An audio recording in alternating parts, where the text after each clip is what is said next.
Let's move on to 11.6, where we're going to solve quadratic equations using the quadratic formula. So we've talked about a quadratic equation. So a quadratic equation looks similar to this: ax squared plus bx plus c equals 0, where a, b, and c are coefficients only. So remember, these are only numbers. There are no variables. So a is the number in front of the x squared, b is the number in front of the x, and c is the constant. And remember to put the signs through. So if a, b, or c are negative, then make sure that you're making them negative when you're filling out this quadratic formula that we're going to go over. So the quadratic formula specifically is x equals minus b plus or minus the square root of b squared minus 4ac, all of it divided by 2a. And so when we're plugging things in, we're going to plug in the value of a, b, and c. We're going to plug in the negatives appropriately. It's best, and I'll do that when I go through the examples, to put parentheses around the numbers just when you first plug them in, so you get used to it. And plus, then you don't make any sign errors when you're going through the problems. So here is the quadratic formula. That's what this is right here. This is the x equals minus b plus or minus the square root of b squared minus 4ac all over 2a. And I'm going to try to play a video for you. I'm not sure if it's going to get the sound in properly, but one of those videos to get you to remember this particular formula. Okay, so use the quadratic formula when a is equal to 1. And plus, another thing is to remember that when we're using the quadratic formula, it is best if a is positive, but it's not necessary. So with the box method and some of the other stuff that we've done before, we always wanted to have a positive because it could mess up the box and it could give you a wrong answer. So you want to make sure that just make sure your a is positive all the time. Then you don't have to remember any other special rules. So notice in this case, we have x squared minus 5x minus 36 equals 0. We can see that a equals 1, b equals negative 5, and c equals negative 6. Now, knowing all of that, first thing that I would attempt is to see if it factors. So it factors a little easier.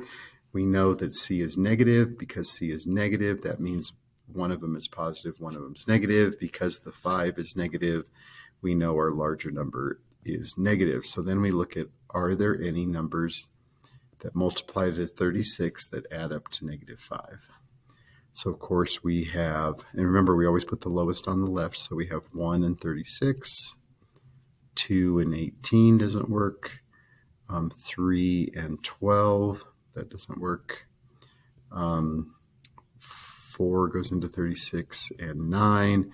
And notice there we have our answer. So this would actually factor out to x plus 4 times x minus 9 equals 0. This is just a reminder of what the last section was about. And so that means that x equals negative 4 and x equals 9. And we went through all the process of the steps of getting that.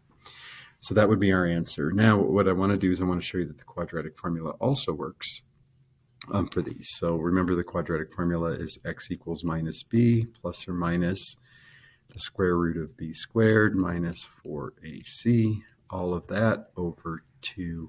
We're going to plug stuff in. We can see that b is negative 5, so I have a negative 5 plus or minus the square root of negative 5 squared. Be sure to put things in parentheses appropriately. I have a is 1, c is negative 36, and we have it all over 2 times 1 because a is 1. So now we simplify. Negative 5 is positive 5, plus or minus. We have the square root. Negative 5 squared is 25. We have a negative here times a positive 1. That gives me a negative 4.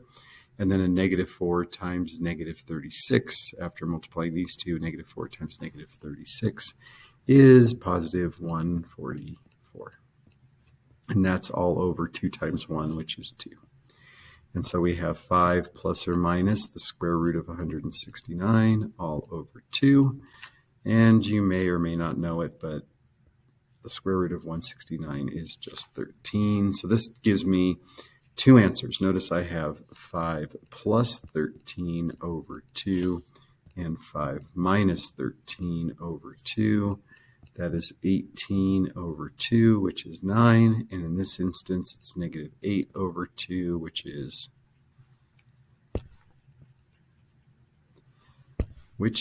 negative 4.